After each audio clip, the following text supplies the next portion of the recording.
براوان ملت اسلامیہ، السلام علیکم ورحمۃ اللہ وبرکاتہ۔ امید ہے آپ سبھی خیریت و عافیت سے ہوں گے۔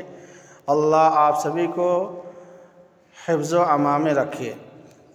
میں آپ لوگوں کے سامنے ایک پنڈت کی بیٹی کا واقعہ پیش کر رہا ہوں۔ واقعہ کچھ اس طرح سے ہے کہ آپ تمامی کو یہ پتہ ہی ہوگا کہ ہر دھرم کے لوگ اپنے اپنے طرح سے اپنے اپنے بتوں کی پوجا کیا کرتے ہیں۔ جس طرح سے مسلمان مسجدوں میں نماز پڑھا کرتے ہیں اور عبادتیں کیا کرتے ہیں، اسی طرح سے ہندو دھرم میں یہ چیز عام ہے و مشہور ہے کہ وہ اپنے بتوں کے سامنے دودھ چڑھاتے ہیں، اسے دودھ پیش کرتے ہیں۔ اسی طرح سے ایک پنڈت ہمہ وقت یعنی ڈیلی ہر روز وہ اپنے بت کے سامنے جاتا ہے اور دودھ چڑھا کر چلے آتا ہے۔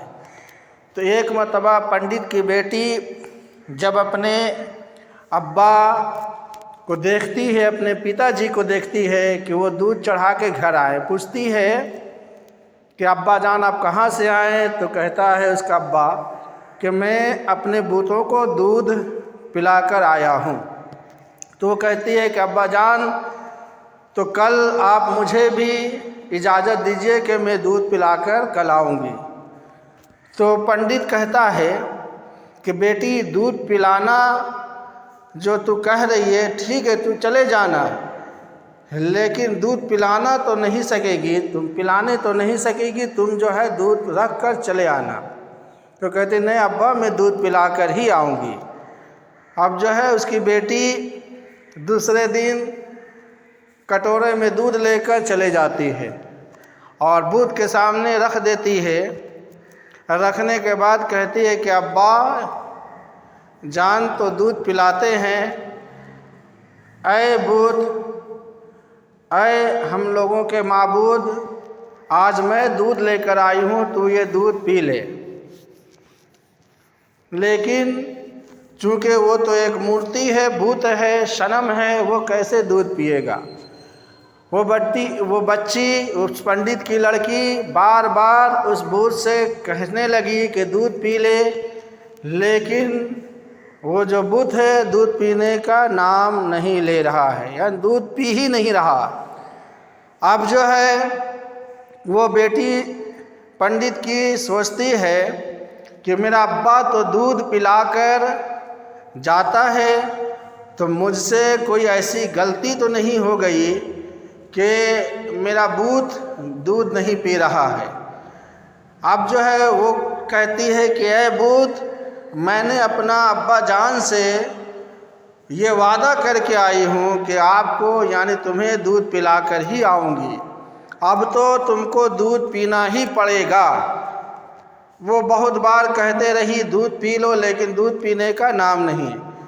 اب جو ہے وہ کہتی ہے کہ اگر اے معبود، اے میرے بھگوان، اے میرے صنم بت، تو اگر دودھ نہیں پیے گا تو میں اپنا سر یہیں پٹک پٹک کر جان دے دوں گی۔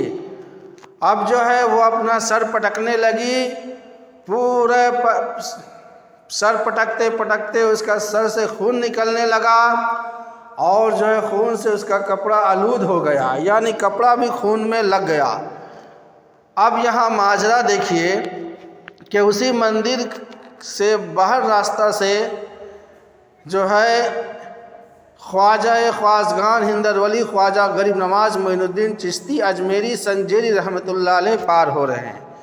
دیکھتے ہیں کہ ایک لڑکی جو ہے اپنے سر کو پٹک رہی ہے، اب جو ہے اس کی جان نکل جائے گی۔ تو جاتے ہیں اور اپنا ہاتھ اس پتھر کے اوپر رکھ دیتے ہیں، تو کیا ہے بچی کا ماتھا یعنی سر غریب نواز کے ہاتھ پہ لگتا ہے۔ تو دیکھتی ہے کہ کس کا ہاتھ ہے، تو وہ تو نہیں پہچانتی کہ یہ ہند کے راجہ ہمارے آپ کے خواجہ ہیں۔ تو بچی کہتی ہے بابا آپ نے ہاتھ کیوں رکھا؟ تو غریب نواز کہتے ہیں آخر تو اپنے سر کو پٹک کیوں رہی ہے، بتاؤ مجھے۔ تو کہتی ہے پنڈت کی لڑکی کہ آپ جانے دیجئے، آپ کو اس سے کوئی مطلب نہیں، آپ چلے جائیے، اپنے کام کیجئے۔ تو غریب نواز کہتے ہیں مجھے بتاؤ آخر کیا ماجرا ہے، کیا بات ہے کہ تو اپنے سر پٹک رہی ہے؟ تو لڑکی کہتی ہے کہ میں اپنے ابا جان سے یہ وعدہ کر کے آئی ہوں کہ میں جو ہے بھوت کو دودھ پلا کر آؤں گی، لہٰذا اگر یہ دودھ نہیں پیے گا تو میں اپنا سر پٹک پٹک کر جان دے دوں گی۔ اب جو ہے غریب نواز کہتے ہیں اس بھوت سے کہ بھوت تجھے اس بچی کے حالات دیکھا نہیں جاتا ہے، تو دودھ کو پی لے، لیکن پینے کا کوئی نام نہیں۔ وہ صنم، وہ تو مورتی ہے، وہ کیسے ہلے گا، کیسے دودھ پیے گا؟ پھر دوبارہ غریب نواز کہتے ہیں کہ دیکھ اگر تو دودھ نہیں پیے گا تو یہ بچی اپنے سر پٹک پٹک کر جان دے دے گی، تو پی لے۔ پھر بھی کوئی حرکت نہیں، کوئی دودھ پینے کا بات ہی نہیں۔ اب جو ہے غریب نواز اپنے ہاتھوں کو بڑھاتے ہیں، اب بڑھاتے کے بعد اس بھوت کے کان میں اپنے ہاتھ دیتے ہیں، اور دینے کے بعد کہتے ہیں کہ اے بھوت تجھے دیکھا نہیں جاتا ہے، تجھے غریب نواز کہہ رہا ہے تو دودھ پی لے۔ جیسے ہی غریب نواز اس بھوت کے ہاتھ میں اپنے ہاتھوں سے اس کے کان پکڑتے ہیں، ویسے ہی جو ہے اب وہ حرکت کرنے لگتا ہے بھوت، اور حرکت کرتے ہوئے وہ دودھ کا کٹورا کو اٹھاتا ہے، اور اٹھانے کے بعد پی جاتا ہے، پھر اسی طرح سے مورتی بن جاتا ہے۔ اب جو ہے وہ بچی دیکھتی ہے، بڑی خوشی ہوتی ہے۔ اب جو ہے خوشی ہونے کے بعد وہ گھر آتی ہے۔ اب گھر جب پہنچ رہی ہے تو چونکہ خون سے اس کا کپڑا پورا لت پت ہو گیا تھا، خون سے کپڑا بھر گیا تھا، راستے میں تمام لوگ دیکھتے ہیں اور دل میں یہ سوچتے ہوئے آتے، ارے یہ پنڈت کی بیٹی کے ساتھ کیا حادثہ ہو گیا، کہیں اس پر کوئی غلط کام تو نہیں ہو گیا۔ تمام لوگ پیچھے پیچھے پنڈت کے گھر پہنچ گئے۔ اب پنڈت جی کہتے ہیں بیٹی یہ تمہارا حالات کیسے ہو گئی؟ چونکہ ایک باپ ہے، چاہے جیسا بھی ہو، کسی بھی دھرم کا ہو، جب اپنے بچی کو دیکھتا ہے ایسا حالات تو اس کا دل تڑپ جاتا ہے۔ تو پنڈت کہتا ہے کہ بیٹی ایسا حالات کیسے ہو گیا؟ تو کہتے ابا جان جب بھوت صنم دودھ نہیں پی رہا تھا تو میں بہت ضد کری اور یہ کہہ دی کہ اگر تو نہیں پیے گا تو میں سر پٹک کے جان دے دوں گی، چونکہ میں سر پٹک رہی تھی، پٹکنے سے وجہ سے میرا سر پھٹ گیا، خون سے بھر گیا۔ لیکن یہ خوشی کی بات ہے ابا جان۔ کہتی کیا بیٹی؟ تو کہتی ہے ابا جان میں نے جو وعدہ کیا تھا کہ میں دودھ پلا کر آؤں گی تو لہٰذا میں دودھ کو پلا کر ہی آئی۔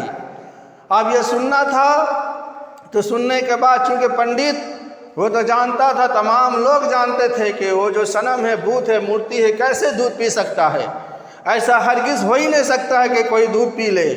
ان لوگ کئی برسوں سے دودھ کو چڑھا کر پیش کر کے اس کے اوپر دودھ ڈال کر چلے آتے، لیکن پلانے کا تو کوئی نام و نشان نہیں۔ تو کہتا ہے کہ بیٹی تو ایسا جھوٹ کیوں کہہ رہی ہے؟ تو لوگ کہتے ہیں کہ دیکھو پنڈت لگتا ہے تمہارے بچی کے ساتھ کوئی حادثات ہوا جس کے وجہ سے اس کا دماغ خراب ہو گیا اور یہ اول پھول بک رہی ہے، عجب طرح کی بات کر رہی ہے کہ جو ہے بھوت دودھ پیا۔ کہتی نہیں ابا جان میں سچ کہہ رہی ہوں۔ تو پنڈت کہتا ہے جب ایسی بات ہے تو کل چلنا اور کل دودھ پھر تمہیں کو پلانا ہے۔ کہتے ہیں ٹھیک ہے ابا جان چلنا ہے۔ اب پنڈت جی ہے، ان کی لڑکی ہے اور تمام محلے کے لوگ، حدیث میں درج ہے کہ لگ بھگ 500 لوگ ان کے ساتھ میں چل پڑے۔ اب جانے کے بعد وہ بچی کہتی ہے، پھر وہی مندر چلے جاتی ہے، وہی بھوت کے پاس جانے کے بعد کہتی ہے اے صنم تو دودھ پی لے، کوئی نام نہیں۔ پھر تو وہ پتھر ہے، مورتی ہے، کیسے دودھ پیے گا؟ پھر کہتی ہے دودھ پی لے، لیکن کوئی نام و نشان نہیں۔ اب لوگ جو ہے ٹھاٹا مارتے ہیں، ہنستے ہیں کہ اے پنڈت تمہاری بچی سے کے ساتھ لگتا ہے کوئی حادثہ ہو گیا جس کی وجہ سے اس کا دماغ خراب ہو گیا، یہ پگلے کے جیسا بات کر رہی ہے، پگلی ہو گئی ہے۔ اب جو ہے جب یہ پگلی کہتی ہے، جھوٹا کہتی ہے، تمام لوگ اسے جھوٹا کہتے ہیں، تو اب جو وہ بچی کھڑی ہو جاتی ہے اور کھڑی ہونے کے بعد کہتی ہے کہ اے صنم، اے میرے بھوت، اگر تو دودھ نہیں پیے گا تو پھر سے میں کل والے بابا کو بلا کر لے کے آ جاؤں گی۔ یہ جو کہنا تھا، پھر بھوت پہ حرکت ہونے لگتا ہے، اور ہونے کے بعد پھر بھوت اپنے ہاتھوں سے وہ دودھ کا پیالہ پکڑتا ہے اور پینے لگتا ہے۔ پینے کے بعد اب جو ہے تمام لوگ حیرت و پریشان ہو جاتے ہیں۔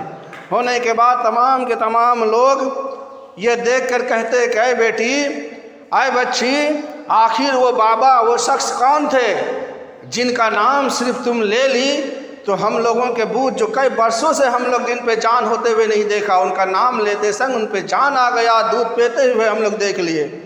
آخر وہ بابا کون ہے، ان کا نام کیا تھا؟ تو بچی کہتی ہے کہ نام تو نہیں جانتی ہوں، ہاں حالانکہ یہ اتنا جانتی ہوں کہ اس طرف سے آئیں ادھر چلے گئے۔ اب تمام کے تمام لوگ جاتے ہیں، اور جانے کے بعد غریب نواز کو دیکھتے ہیں کہ ایک درخت کے نیچے آرام فرما رہے ہیں۔ تمام لوگوں سے بچی کہتی ہے، پنڈت کی لڑکی کہتی ہے کہ یہ دیکھیے یہی وہ بابا ہے جو کل دودھ پلائے تھے کان پکڑ کر، آج انہی کا نام لیے، انہی کا وسیلہ لیے، تو انہی کے وسیلے کے ذریعے سے پھر ہم لوگوں کے صنم، ہم لوگوں کے بتوں میں جان آ گئی، دودھ پینے لگے۔ اب جو ہے اس بچی کے کہنے پر تمام لوگ کہتے بابا آپ تو بھگوان سے بھی بڑھ کر بھگوان ہے، آپ بہت بڑے بھگوان ہیں۔ تو غریب نواز کہتے ہیں ایسا الفاظ مت کہو، میں کوئی بھگوان نہیں ہوں، میں تو سارے دنیا کا پیدا کرنے والوں یعنی رب خدا تعالیٰ کا ایک بندہ ہوں، جو سارے جہان کو پیدا کیا اسی کا میں بندہ ہوں۔ تو جو سارے جہان کو پیدا کیا ہے، سارے دنیا کا مالک ایک ہی اللہ، انہی کے ذریعے سے تو اس پہ جان آ گیا۔ تو تمام لوگ جب یہ سنتا ہے کہ جب بھگوان سے جو چھوٹا ناچیز جسے پیدا کیا ان پہ یہ شکتی ہے، یہ پاور ہے کہ ان کا نام لینے سے بے جان چیزوں میں بھی جان آ جاتی ہے، فوراً تمام لوگ اسی وقت کہتے ہیں کہ اے بابا آپ کے سامنے ہم لوگ سربستہ ہوتے ہیں، اور ہمیں بھی اور تمام کے تمام لوگ بھی کہتے ہیں ہم لوگوں کو بھی کلمہ پڑھا کر اسلام دھرم قبول کروا دیجئے۔ تمام لوگ، اس پنڈت بھی مسلمان ہو جاتا ہے، ساتھ ہی ساتھ 500 لوگ مسلمان ہو جاتے ہیں۔ تو یہ دیکھیے غریب نواز کا ایک کرامت ہے، ہمیں اور آپ کو پتہ چلتا ہے کہ غریب نواز کی بے شمار کرامتیں ہیں۔ لہٰذا اگر میری اس آڈیو پسند آیا ہو، واقعہ پسند آیا ہو، تو آپ تمامی لوگوں سے گزارش ہے کہ لائک، شیئر و سبسکرائب کریں میرے چینل کو، اور انشاءاللہ پھر آگے اور اس سے اچھی ویڈیو اپلوڈ کروں گا۔ السلام علیکم ورحمۃ اللہ وبرکاتہ۔